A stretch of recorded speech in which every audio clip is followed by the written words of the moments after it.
So we've done gardens. We've got our gold medal for the Crohn's and Colitis UK charity. And we won Best in Show. That was our first Best in Show award, which I'm super proud of.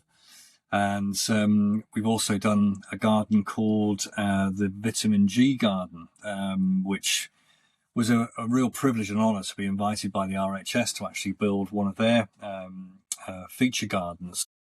And what I loved about the feature garden was that, unlike a show garden, which is roped off and it's purely for show, it's theatre and it's kind of people to obviously look in on, this feature garden was actually open to the public, and people could actually immerse themselves in it.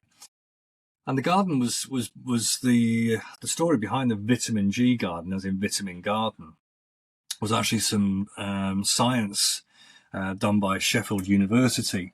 They went into a very rundown part of the city, and they tried an experiment where in the community they provided funds, materials, tools, plants, etc. for the community, and asked them to see how they could use these to improve their environment. And as we've touched on earlier, Paul, we are a product of our environment and what we surround ourselves in and with, also what we put in our bodies, and also what we give out with our bodies as well. All helps with how we view the world and how we feel about the world, how we feel about ourselves.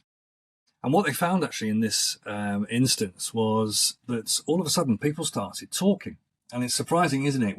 Within communities, there can be a lack of communication. And again, that's a real key element, isn't it, for all of us on how we get on in the world. And what they found was families were started to discuss what their plans were, what their thoughts were. They were sharing ideas, sharing knowledge, and then getting creative. And I think creativity is massively underrated to help with our mental health and how we feel. And I'm going to touch on that a little bit later on, actually, with just some silly anecdotal things that I've found have just improved my well-being. But in the process of these discussions and planning and creativity, all of a sudden it brought the community together, and it improved the environment. They were building these beautiful planted beds. They were improving dark alleys.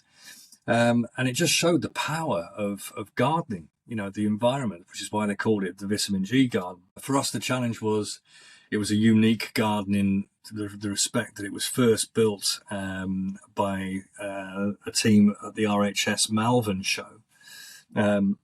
And the garden was designed actually by a fantastic guy called Alan Williams, who worked with Joe Wiley actually on the design as well.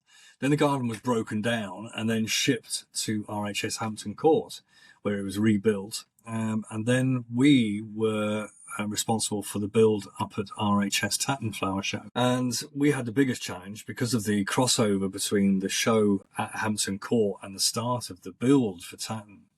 There was a compromise there. So instead of the normal sort of 20 days to build a show garden, we had to do the same thing in 7 days in the middle of this that heat wave we had a few years ago. So, and of course everything came in reverse. So we had all the plants, which we didn't need. We needed all the hard landscape, and that came last.